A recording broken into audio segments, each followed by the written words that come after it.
अगं अगं हे काय करायला लागली? ढेमसे पूर्ण मसाल्यामध्ये टाकले आणि झाकण पण ठेवलं. ओ हो, सांगते सांगते. ढेमसे बनवण्याची भाजी सगळ्यांची वेगवेगळी असते, तशीच माझी पण वेगळी आहे. आज मी ढेमसाची थोड्या वेगळ्या पद्धतीने तुम्हाला भाजी बनवून दाखवते. त्यासाठी ढेमसे असे अर्धे अर्धे चिरून घेतले. त्यानंतर कढईमध्ये तेल घातलं, लसूण छान परतून घेतला. त्यानंतर जिरे मोहरी घातली, हळदी पावडर, मिरची पावडर, काळा मसाला, आमकं डमकं सर्व मसाले घातले. कांदा आणि टमॅटोची छान गिरवी करून घेतली, ती छान परतून घेतली आणि ढेमसे याच्यामध्ये घातले आणि झाकण ठेवून छान वाफवून घेतले. त्यानंतर पलटून घेतले आणि थोडंसं पाणी टाकून परत एकदा आपल्याला झाकण ठेवायचं आहे. मस्त ढेमसे शिजतात म्हणजे.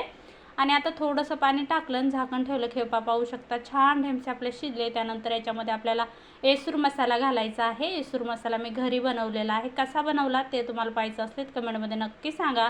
आणि पाणी घालायचं आहे, जितकी घट पातळ लागते तितकी तशी पाणी घालायचं आणि छान